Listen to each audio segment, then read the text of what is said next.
Якщо ви проживете 4 роки по постійному місцю проживання у Бразилії або 1 рік по прискореній програмі, якщо у вас є член сім'ї бразилець, це може бути дитина, чоловік або жінка, в такому випадку ви можете претендувати на натуралізацію, тобто отримання громадянства Бразилії. Єдина додаткова вимога полягає в тому, що ви повинні здати екзамен з бразильської, португальської мови. У вас є декілька варіантів, як здати цей екзамен. І один з варіантів – це поступити на безкоштовні курси від університету Cefet. Оце ми зараз знаходимося на території кампусу цього університету в місті Белу-Орізонті, штат Мінас-Жерайс. І тут проходив сьогодні екзамен для іноземців, які вивчають португальську мову. Це вже другий раз, коли ми сюди приїжджаємо. Перший раз ми були влітку. Я вчився 4 місяці на курсах. Курси навчання проходять віддалено по 2 уроки кожен тиждень по суботах. Тобто 2 години з 2 по 4 годину ви займаєтесь кожну суботу на протязі 4 або 5 місяців. І після цього вам призначають день, коли всі учні, які прагнуть, щоб отримати диплом для натуралізації, вони можуть приїхати сюди, в Белу-Орізонті, здати екзамен і отримати диплом. Для сімей з дітками є можливість здавати екзамен в окремій кімнаті, і діти не заважають іншим студентам. І атмосфера більш така розслаблена, ви можете піти погодувати дитину. Бразильські вчителі дуже допомагають з дітками, але списати не можна, тобто за цим слідкують. Екзамен виглядає наступним чином. Спочатку перша година – це підготовка до екзамену. Коли ми тільки приїхали вперше сюди, ми були здивовані, тому що ми очікували, що одразу будуть якісь тести, завдання, але спершу нас нагодували. Бразильці дуже гостинні люди, і вони організували такий невеличкий пікнік для іноземців, які приїхали здавати екзамени. Там були прості сендвічі, соки, кава. Такі прості речі, але все ж таки дуже приємно. І після цього невеличкого сніданку о 10 ранку розпочався сам екзамен. Він триває приблизно, я би сказав, пару годин. Всі учні, вони діляться на 3 групи. Як ми пізніше дізналися, груп насправді 4. Базова перша, базова друга, середня і поглиблена. І нас випадково записали на базову другу, тому ми проходили навчання на більш поглиблене. І тому нам було важко з нуля там вчитися, особливо моїй дружині Лені, і вона через це не змогла здати екзамен. Я його здав, оскільки у мене було більше досвіду спілкування португальською мовою за весь цей час, і також у мене є невелика база іспанської мови, тому мені легше було вивчити португальську. Якщо ви будете записуватися на ці курси, майте на увазі, що вам потрібно записуватися на базову першу, якщо ви тільки робите перші кроки в вивченні португальської мови. Оскільки ми розпочали вивчення португальської мови лише коли прибули в Бразилію в січні 25-го року, то ми фактично вчили мову з нуля, і, звісно, ми вчилися в елементарній групі. Але навіть позитивна здача екзамену на елементарну мову дає вже можливість на натуралізацію. І це дуже класно, тому що досягти елементарного рівня досить нескладно.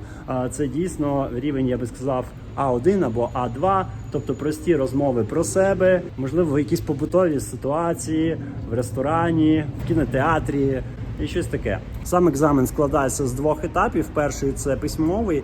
Вам дають тести, і там багато тестів на граматику, дієслова «сер» і «естар», тобто по-англійськи «to be» – «бути». То на таку просту граматику 3 основні часові форми – теперішній, майбутній, минулий.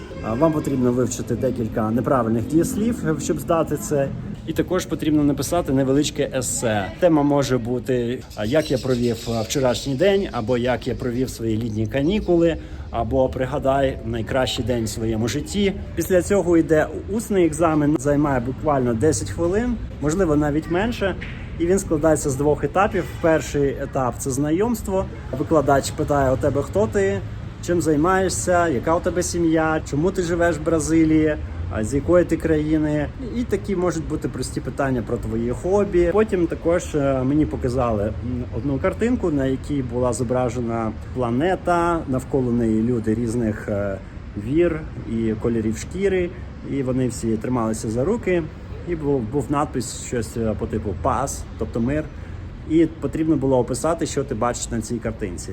У деяких людей були більш складні картинки, але плюс-мінус там нічого такого про ядерну фізику не питали. Найскладніше, мабуть, було про інфлюенсерів. Хтось сказав, що йому попався такий білет, і там була картинка, на якій були показані якісь бразильські інфлюенсери, і потрібно було розказати про людину, яка є популярним ютубером в вашій країні.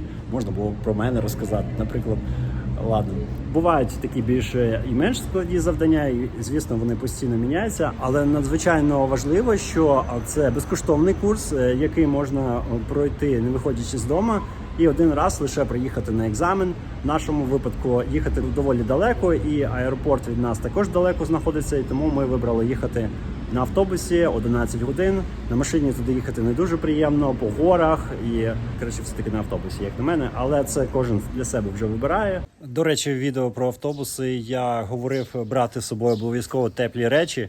І сам же ж не взяв достатньо теплі речі, повіддавав все дітям. І в результаті по приїзду в Белий Горизонт трохи простудився, бо горло болить. Не забувайте брати теплі речі, коли їдете в автобусі в Бразилії. Бо там дуже холодно. У нас дві теорії. Перша теорія Лєни – те, що вони роблять дуже холодно в автобусі, щоб там не розводилися очі. Моя теорія – це, щоб водій не заснув. Бо він 11 годин їде по горах вночі сам, без дубльора. Це доволі важко. А так у нього 17 градусів в автобусі і йому норм, він не засне. В принципі, це такий хороший варіант, як можна швидко здати екзамен і наблизити себе на один крок ближче до натуралізації у Бразилії. І сьогодні ми їздили сюди вдруге, тому що моя жінка Лена здавала цей екзамен. І сподіваюся, що вона здала, але, на жаль, ми сьогодні не узнаємо. Це потрібно буде почекати на результати цих екзаменів. Минулого разу результати ми отримали лише через місяць. Сподіваюся, цього разу буде трохи швидше, можливо, хто знає. Це не є єдині курси, які ви можете пройти для того, щоб отримати потрібний вам диплом для натуралізації у Бразилії. Є ціла купа курсів, деякі з них є дуже короткими, але інтенсивними. Наприклад, у Ріо-де-Жанейро і Сан-Паулу є курси, які коштують 400 реалів. Вони не є безкоштовними. Ви маєте заняття кожен день по декілька годин, і в кінці курсу ви маєте приїхати також в це місто і здати там екзамен очно. І мені сказали, що в Сан-Паулу навіть ходить поліцейський, дивиться, щоб ніхто не списував. Чому це зроблено? Тому що було багато корупції пов'язано з цими екзаменами, і деякі люди купляють ці дипломи, вони коштують, як мені казали, від 500 до 1000 доларів. Люди взагалі не вчать мову, і при цьому вони хочуть отримати громадянство, що є нечесним по відношенню до бразильців, які надають нам таку шикарну можливість стати частиною їхнього суспільства. Якщо ви знаєте якісь курси хороші, ви можете залишити цю інформацію в коментарях. Я також постараюся прикріпити до опису цього відео інформацію про ті курси, які я знайду. І також для тих, хто дуже добре знає бразильську мову, португальську мову, він може здати екзамен, який називається CELPE-BRAS. Це є єдиний офіційний екзамен, який здають держслужбовці або іноземці, які хочуть працювати на якихось важливих роботах в Бразилії. Їм потрібно підтвердити, що вони знають португальську мову на належному рівні. CELPE-BRAS можна здати в багатьох містах, навіть в нашому Парачі можна здати. І це щось схоже на те, як здається ЗНО в Україні. І якщо у когось є шкільний атестат в Бразилії, або ви можете піти у вечірню школу і здати екзамен випускників, підтвердити свій український диплом про закінчення базової шкільної освіти, і це буде прирівнюватися також до того, що ви знаєте португальську мову. Це варіант, який підходить лише людям, які все одно знають мову, але не хочуть вчитися на додаткових якихось курсах. Їм не хочеться їхати в інше місто, наприклад, і вони можуть піти таким шляхом. Ось така історія про вивчення португальської мови. Також я в закріпленому коментарі додам ще деяку інформацію для тих, хто хоче вивчити швидко португальську мову, які є ресурси, якими ми користувалися. Звісно ж, ми ще не вивчили її досконально. За останні пару місяців ми не сильно просунулися, тому що якось застрягли трохи на такому базовому рівні, можна сказати, базово-середньому.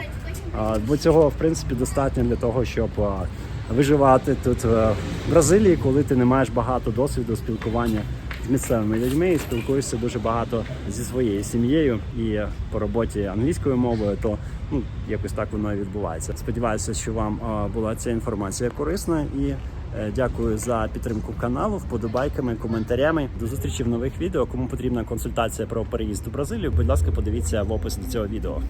Всім щасливо!